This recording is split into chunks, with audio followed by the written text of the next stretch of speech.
성도 여러분, 안녕하십니까? 13과 교과 공부를 시작하겠습니다. 13과의 제목은 화평을 이루라입니다. 우선 기억절 말씀 읽겠습니다. 모든 것 위에 믿음의 방패를 가지고 이로써 능히 악한 자의 모든 불화살을 소멸하고 구원의 투구와 성령의 검, 곧 하나님의 말씀을 가지라. 에베소서 6장 16절 17절 말씀입니다. 연구에 앞서 잠시 기도하겠습니다. 하나님 아버지, 우리가 주의 말씀을 연구하며 하나님의 전신갑주로 무장할 수 있는 참된 그리스도인이 되게 하여 주시옵소서. 예수 그리스도 이름으로 간절히 기도합니다. 아멘. 기독교의 고전으로 알려진 존 버년의 철로 역정에 대해서 한 번쯤 들어보셨을 것입니다. 1678년에 쓰여진 이 소설은 지금까지도 많은 기독교인들에게 사랑받는 책입니다. 이 소설에서 주인공 순례자 크리스찬이 아름다운 집의 무기고에 도착하게 됩니다. 거기에는 주님이 순례자들을 위해 준비하신 갖가지 무기가 있었습니다. 칼, 방패, 투구와 흉배, 기도문, 닳지 않는 신발 등등이었습니다. 이 무기들로 영적 무장을 하고 크리스찬은 두 개의 골짜기, 겸손의 골짜기와 사망의 음침한 골짜기에서 치열한 영적 전투를 치르게 됩니다. 이 소설의 내용처럼 하나님의 교회를 머리에서 발끝까지 무장한 군인의 모습으로 바울은 이미 표현하고 있습니다. 성경에 등장하고 있는 전신갑주에 해당하는 헬라어는 파라폴리아입니다. 한글 개역 개정 성경에는 전신갑주라고 번역되어 있지만 최근에 나온 다른 한글 번역본은 완전 무장 혹은 완전히 무장하라고 번역하고 있습니다. 하나님께서는 모든 순례자를 위하여 무기고를 열고 이렇게 권면하고 계십니다. 여러분, 길을 떠나기 전에 완전히 무장하십시오. 만약 여러분이 순례자라면 어떤 무기로 무장하시겠습니까? 하나님께서 무기고를 여시고 여러분이 원하는 무기로 무장하라고 하시면 여러분은 어떤 무기를 고르시겠습니까? 최고로 강하고 튼튼한 것으로 무장하시겠습니까? 아니면 될 수 있는 대로 가볍게 떠나시겠습니까? 군대를 다녀오신 분들은 잘 아실 것입니다. 군대 훈련 중에 완전 군장하고 행군을 하는 훈련이 있습니다. 그 군장의 무게만 수십 킬로가 넘습니다. 그런데 어떤 군인들은 그 군장이 너무 무겁다고 그 군장 속에 종이박스나 신문지를 넣는 경우가 있습니다. 이걸 뻥군장이라고 합니다. 실제로 전해지고 있는 이야기입니다. 한 사단장이 행군하는 병사 현지 지도를 나와서 군장 검사를 했다고 합니다. 전체 대대원 530명 가운데서 230명이 온갖 핑계를 대고 행군에서 제외됐고 300명 가운데 180명은 완전 군장을 착용하지 않은 채 총만 들고 나왔다고 합니다. 완전 군장을 한 120명 중에 100명의 군장을 열어보니 규정된 27kg의 각종 물자 대신 종이상자, 신문지, 플라스틱 물병 등이 들어있었다고 합니다. 규정대로 군장을 착용하고 행군에 임한 장병은 530명 대대원 중에 단 3%, 겨우 20명에 불과했다고 합니다. 아무리 우리 앞에 무기고를 열어놓고 여러분 마음껏 무장하십시오. 그런데 이건 너무 무거워서 싫어요 하는 군인이 있다면 실제 전쟁에서 얼마나 버틸 수 있을까요? 13과는 지난주와 같이 에베소서 6장 10절에서부터 20절까지의 말씀을 본문으로 삼고 있습니다. 특별히 하나님의 전신갑주에 대해 집중적으로 공부하게 됩니다. 먼저 13과의 매일의 소제목에 대해서 살펴보겠습니다. 일요일, 교회 하나님의 군대. 월요일, 허리띠와 흉배, 화요일, 평화의 복음에 전하는 신, 수요일, 방패, 투구, 검, 목요일, 전쟁의 승리를 위하여 기도하라. 먼저 일요일 교과 내용부터 살펴보도록 하겠습니다. 교회를 군대로 비유한다면 성도는 군사일 것입니다. 군대가 전쟁에 참여한다면 교회는 영적 전쟁에 참여하는 군대입니다. 바울은 에베소서 6장 10절로 20절을 기록하면서 이런 군사적인 이해를 통하여 교회가 어둠의 세력과 맞서는 주체라고 설명합니다. 지금까지 바울은 다양한 은유적인 표현을 통해 교회를 설명했습니다. 그리스도의 몸, 그리스도의 성전, 그리스도의 신부, 그리고 이제는 그리스도의 군대라고 합니다. 그래서 그리스도의 군대의 관점에서 교회와 성도가 치르는 전쟁을 이해하는 것은 매우 중요합니다. 여러분, 전쟁은요, 한 사람만 잘 싸운다고 이기는 것이 결코 아닙니다. 나만 살아남으면 이기는 것이 아니라는 것입니다. 지난주에 제가 설명한 바와 같이 당시 그리스 로마 시대의 전쟁 방법은 대오를 맞추고 정렬하고 함께 버티는 것이 중요했습니다. 전투가 벌어지면 한 개인이 싸우는 거 별 의미 없었습니다. 더 중요한 것은 우리 편이 잘 싸워야 합니다. 그러기 위해서는 연합하는 것이 매우 중요했습니다. 바울은 함께 싸우는 영적 전쟁에 대해서 이렇게 설명하면서 연합을 강조하고 있습니다. 자, 첫째, 우리의 싸움은 홀로 싸우는 고독한 전투가 아니다. 바울은 본문에서 홀로 싸우고 있는 그리스도인 전사의 모습으로 에베소서를 결코 마무리하지 않았습니다. 만약 고대 전투에서 누군가 홀로 끝까지 남아 싸우고 있다면 그것은 가장 희망 없는 전쟁의 모습일 것입니다. 바울은 연합된 군대로서 함께 싸우고 승리하는 교회로 묘사하고 있습니다. 자, 둘째, 모든 성도를 위해 기도하라고 요청하고 있습니다. 대오를 이루어 싸우다 보면 여기저기 밀리는 곳이 있을 수 있습니다. 그럴 땐 우리 좀 더 힘을 내라고 고함치고 외치고 응원합니다. 바울은 함께 싸우는 형제들을 위해서 기도하고 있습니다. 형제 사랑을 강조합니다. 함께 기도하자고 합니다. 자, 이제 셋째, 악의 세력과 싸우는 것은 개인이 아니라 교회라고 강조하고 있습니다. 에베소서 3장 10절 말씀을 통해 교회가 바로 그 싸움의 영적 싸움의 주체가 되는 것으로 표현하고 있다는 겁니다. 고대 전투는 성을 지키는 전투가 많았습니다. 여러분, 성은요, 한꺼번에 다 무너뜨리는 것이 중요하지 않았습니다. 약한 부분 한 곳만 무너져도 그것을 통해 얼마든지 성을 점령할 수 있었습니다. 사단은 오늘 우리 교회의 가장 약한 부분을 공격하고 있습니다. 그 약한 부분을 통해 교회 안에 균열이 생기고 그로 인하여 무너지고 마는 것입니다. 우리는 성을 지키기 위해 싸우는 한 군대이며 적군의 공격에 맞서 대오를 이루어 싸우는 한 군대라는 사실을 꼭 기억하셔야 합니다. 자, 다음은 월요일 교과 내용입니다. 허리띠와 흉배입니다. 악한 영과의 전투에 앞서 하나님께서는 신자들을 위하여 무기고를 개방하셨습니다. 그리고 굳게 서서 면밀하게 무장하라고 말씀하십니다. 가장 먼저 무엇을 하면 좋을까요? 네, 허리띠를 매는 것에서 시작합니다. 당시의 옷은 이 어깨에서 발목까지 내려오는 긴 옷이었습니다. 그래서 전투를 하기 위해서는 먼저 옷을 붙들어 매야 했습니다. 이 외에도 허리띠에 계급을 표시하기도 했고 칼을 고정하는 데 쓰이기도 했습니다.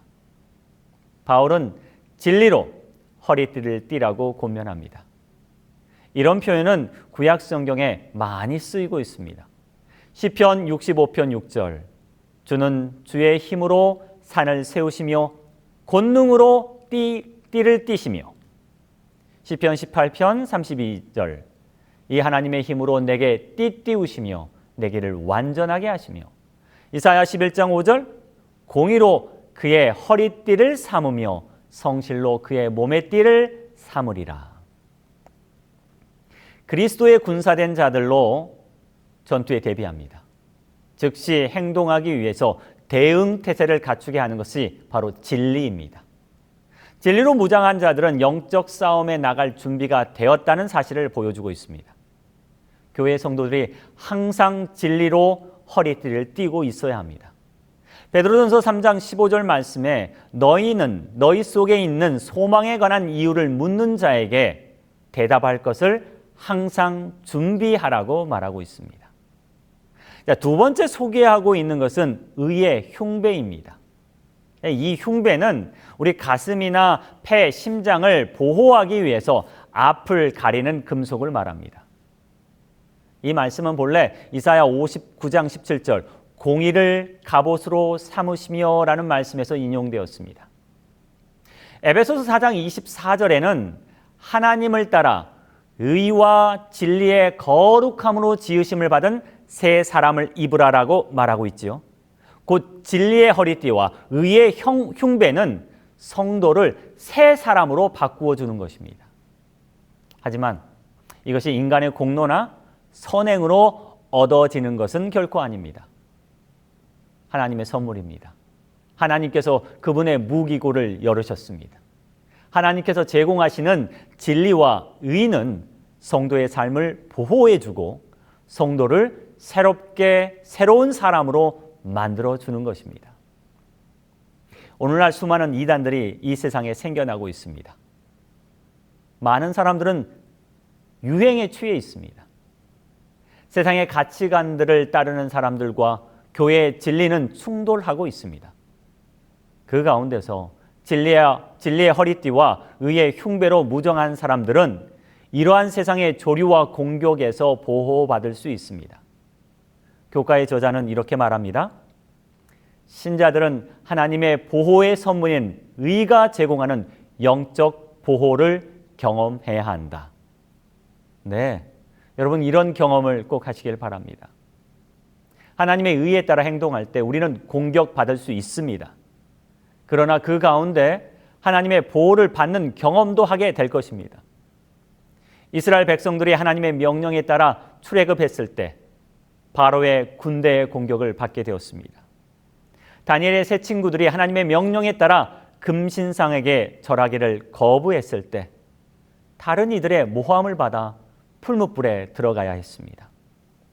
그러나 이 두 경우 모두 하나님의 영적 보호를 경험하게 되었습니다. 우리도 그런 경험을 해야 합니다. 이미 그런 경험이 있다면 우리 안교 반원들과 그 경험을 서로 나누는 시간이 되시길 간절히 바랍니다. 이제 화요일 교과 내용입니다. 화요일 교과의 제목은 평화의 복음을 전하는 신입니다. 이 교과 내용에서는 전투하는 군인들의 신발에 관하여 설명하고 있습니다. 바울은 이사야 52장 7절의 말씀을 통해 그리스도인의 신발을 평안의 복음이 준비한 것으로 신을 신고라고 표현합니다. 여러분, 군인들이 신는 신을 전투화라고 한다면 그렇다면 성도가 신는 신을 무엇이라고 부르면 좋을까요? 성도의 신은 평화를 전하기 위한 신발입니다. 매우 두 가지가 반대되는 말이죠. 역설적입니다. 군인들은 전쟁을 잘 수행하기 위해서 신을 신는다면 성도는 평화를 전하기 위해서 신을 신습니다. 군인들은 싸우기 위해서 신을 신는다면 성도는 복음을 전하기 위해서 신을 신습니다. 에베소서에는 헬라어 에이레네, 곧 평화, 평안이란 단어가 8번 정도 등장합니다.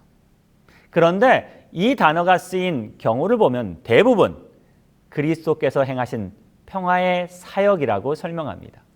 예를 들면 에베소서 2장 17절 또 오셔서 먼 데 있는 너희에게 평안을 전하시고 가까운 데 있는 자들에게도 평안을 전하셨으니 그리스도께서는 평화를 위해 오셨습니다. 그리고 성도 역시 이 평화를 선포하는 사명을 가지고 있습니다. 에베소서는 사람들과의 관계에서 전투적으로 싸우라고 말하고 있지 않습니다. 도리어 겸손하고 인내하고 용서하라고 말합니다. 평화를 위해 우리는 악한 영의 유혹과 싸우는 것입니다. 우리는 사울의 갑옷이 아니라 하나님의 전신갑주를 원한다. 그러면 우리는 그리스도와 같은 부드러움, 연밋, 사랑으로 가득 찬 마음으로 일하러 나갈 수 있을 것이다. 우리 엘렌 화이트 하신 말씀입니다. 여러분 기억하시길 바랍니다. 다음은 수요일 교과 내용입니다. 수요일 방패, 투구, 검입니다. 자, 방패와 투구와 검은 언제 어떻게 사용해야 할까요? 어떤 의미를 가지고 있을까요? 방패와 투구와 검은 당시 군인들이 가진 가장 기본적인 무기였습니다. 바울은 이 무기를 다음과 같이 표현했습니다. 믿음의 방패, 구원의 투구, 그리고 성령의 검입니다.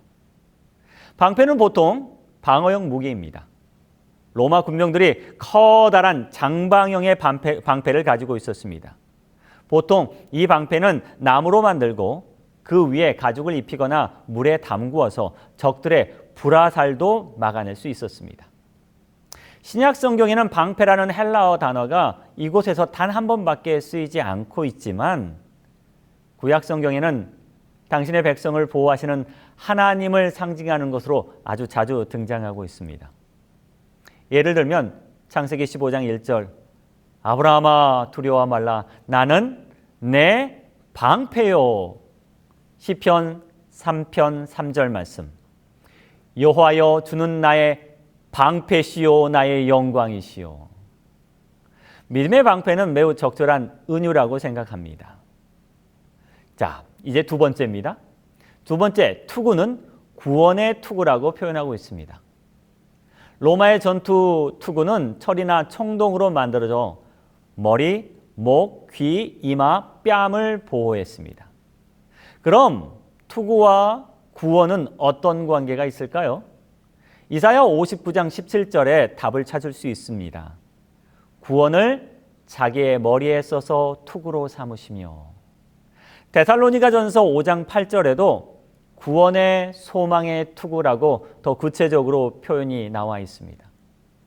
구원의 투구란 영적 권세에 대한 두려움을 이기고 그리스도의 절대적인 능력을 신뢰하는 것을 의미하고 있습니다. 자, 이제 세 번째로 비유한 것은 성령의 검입니다.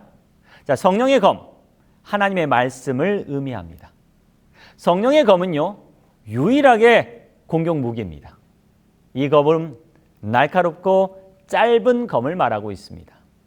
이사야 선지자는 여호와의 신은 그 입의 말씀으로 세상을 치며 입술의 기운으로 악인을 죽일 것이라고 예언하고 있습니다.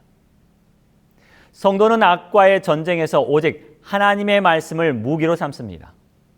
예수 그리스도께서 40일 금식하신 후에 사단에게 시험 받으실 때 하나님의 말씀으로 대답하신 것은 하나님의 말씀이 성도에게도 가장 큰 무기라는 사실을 분명하게 시사하고 있습니다. 자, 서론에서 말씀드린 바와 같이 하나님께서는 성도를 향해 그분의 무기고를 열어두셨습니다. 성도는 그 무기고에서 하나하나 무장을 하기 시작합니다. 허리띠, 흉배, 신, 방패, 그리고 투구, 마지막으로 검을 들었습니다. 여러분, 하나씩 무장하면서 그들의 두려움과 무서움은 사라지기 시작합니다. 하나님의 보호의 약속과 능력으로 용기가 생기기 시작합니다. 사기 충천해지는 경험을 하는 것입니다. 바울은 이런 비유를 통해 성도들이 악의 세력으로부터 지킬 수 있는 강력한 무장을 하고 있다는 것을 확신하도록 가르치고 있습니다. 여러분도 이런 무장을 하시길 바랍니다. 자, 이제 목요일 교과 내용입니다. 전쟁의 승리를 위하여 기도하라. 에베소서 6장 18절로 20절 말씀을 다루고 있습니다. 에베소서 6장 18절에서 20절 모든 기도와 간구를 하되 항상 성령 안에서 기도하고 이를 위하여 깨어 기도하기를 항상 힘쓰며 여러 성도를 위하여 구하라. 또 나를 위하여 구할 것은 내게 말씀을 주사 나로 입을 열어 복음의 비밀을 담대히 알리게 하옵소서 할 것이니 이 일을 위하여 내가 쇠사슬에 매인 사신이 된 것은 나로 이 일에 당연히 할 말을 담대히 하게 하려 하심이라. 자, 이 구절에는 두 가지의 바울의 기도 요청이 있습니다. 첫째는 여러 성도를 위하여 기도해 주십시오. 그리고 두 번째는 투옥된 바울 자신을 위하여 기도해 달라고 요청합니다. 기도는 고대 군인들에게 무기는 아니었습니다. 하지만 전투가 시작되기 전에 모든 군인들이 자기의 신들에게 기도하는 것은 매우 흔한 관행이었습니다. 전투에 앞서 제사를 지낸다거나 믿는 신들에게 경배하는 것은 여러분 구약 성경에서도 몇 구절 찾아볼 수 있습니다. 특히 사무엘상 17장 47절에 이런 구절이 있습니다. 전쟁은 여호와께 속한 것인즉. 당시 사람들은 전쟁이 숫자의 많고 큼에 달리지 않고 자신들이 믿는 신들의 능력과 보호에 달려 있다고 믿고 있었습니다. 보통 전쟁은 칼과 창과 같은 무기나 병력 같은 군사력도 매우 중요했겠지만 꼭 군사력이 많다고 이기는 것은 아니었습니다. 전쟁은 여호와께 속한 것이다. 곧 신의 개입에 따라 전쟁의 승패가 언제든지 바뀔 수 있다고 믿고 있었다는 것입니다. 따라서 바울은 이 편지를 읽는 수신자들에게 열렬하고 긴급하며 끈질기게 기도를 요청합니다. 여러분 18절 말씀을 한번 보십시오. 기도하라, 구하라, 힘쓰라, 이 단어가 반복되고 있지 않습니까? 첫째, 모든 성도, 곧 교회가 악의 세력의 싸움에서 승리할 수 있도록 기도를 요청했습니다. 둘째, 바울의 선교를 위해 기도를 요청했습니다. 바울은 자신의 복음 전하는 일에 그 일을 위하여 기도 요청을 합니다. 바울은 자신에게 복음의 기별을 달라고 적절한 때를 통해서 담대하게 전할 수 있도록 기도해 달라고 요청합니다. 마치 이 구절들은 성령의 검을 들고 하나님의 말씀을 제대로 휘둘러 승리할 수 있도록 해달라는 기도처럼 들립니다. 여러분, 군인들에게 칼을 뽑아야 될 때가 있습니다. 용기 있게 칼을 뽑아 휘둘러야 할 때가 있습니다. 만약 그때를 놓치면 어떡하겠습니까? 그리스도인들도 마찬가지입니다. 우리도 주의 성령의 검을 뽑아 휘둘러야 할 때가 있습니다. 주님, 제게 용기를 주셔서 담대하게 성령의 검을 뽑아 휘둘러 이길 수 있게 해 주십시오. 라고 우리는 기도 요청해야 합니다. 이 기도는 우리에게도 필요합니다. 새 천사의 기별을 알고만 있으면 뭐합니까? 말해야 할 때 말하지 못하면 말입니다. 신약 성경에서 여러 기도의 요청이 나옵니다. 그 기도가 감동적인 이유는 바로 간절함에 있습니다. 한 영화에서 한 전쟁 포로가 제발 목숨만 살려달라는 간절히 구하는 장면을 보게 되었습니다. 만약 저에게 그런 경우가 닥친다면 저는 얼마나 더 간절해질까요? 여러분은 언제나 얼마나 더 간절해질까요? 바울은 성가하게 전투의 치열함과 군인들이 각종 무기로 무장한 이 결연한 모습을 통해 매우 실제적으로 표현하려고 노력했습니다.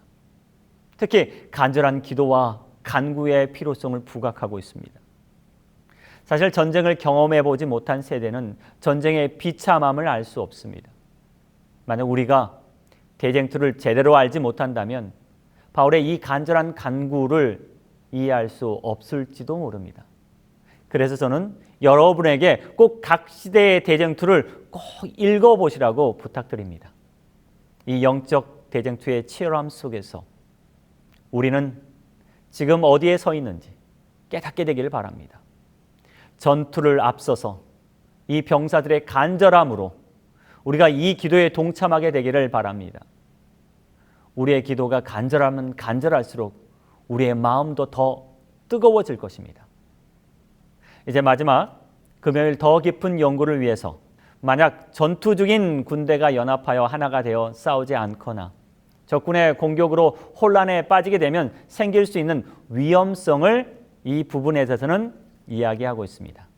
따라서 하나의 목표와 목적으로 싸워야 할 것을 강조합니다.